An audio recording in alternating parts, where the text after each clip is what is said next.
جیسا کہ میں نے آپ کو بتایا کہ دارالعمارہ کی جو بلڈنگ تھی وہ یہاں پر موجود تھی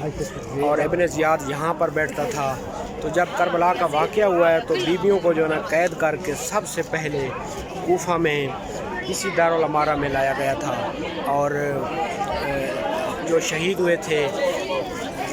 72 شہداء ان کے سر بھی یہاں پر لائے گئے تھے، اور بیویوں کو قید کر کے پہلے یہاں لایا گیا تھا کوفہ میں، اسی بلڈنگ میں لایا گیا تھا جو میرے پیچھے دیکھ رہے ہیں جی۔ تو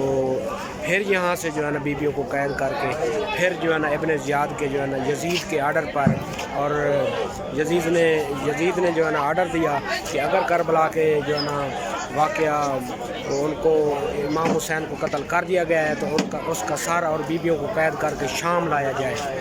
سیریا میں جو موجود ہے۔ تو یہاں سے پھر جو ہے نا بیویوں کو دوبارہ پھر قید کر کے شام کی طرف لے گئے تھے جی۔ تو اس لیے جو ہے نا شیعہ حضرات روتے ہیں کہ اہل بیت کے ساتھ اتنے ظلم ہوئے ہیں۔ میں ابھی جو ہے نا تقریباً پورا عراق گھوم چکا ہوں، تو اہل بیت کی جو ہے نا جب ابھی میں نے آپ کو پہلے بتایا کہ مسلم بن عقیل کو جو ہے نا ان کے بیٹے اور مسلم بن عقیل اکٹھے آئے تھے۔ مسلم کو یہاں قتل کیا گیا تھا، اور رات کو میں نے ایک آپ کو ویڈیو دکھائی ہے کہ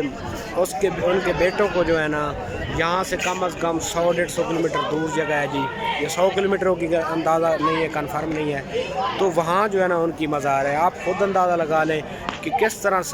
سادات کو جو ہے نا قتل کیا گیا ہے، اور ان کو کس طرح جو ہے نا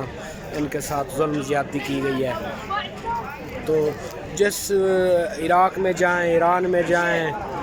سعودی عرب میں جائیں، اہل بیت کی جو ہے نا قبریں موجود ہیں، تو آپ خود اندازہ لگا لیں جہاں جہاں ان کو سادات ملے ہیں انہوں نے قتل کیا ہے جی۔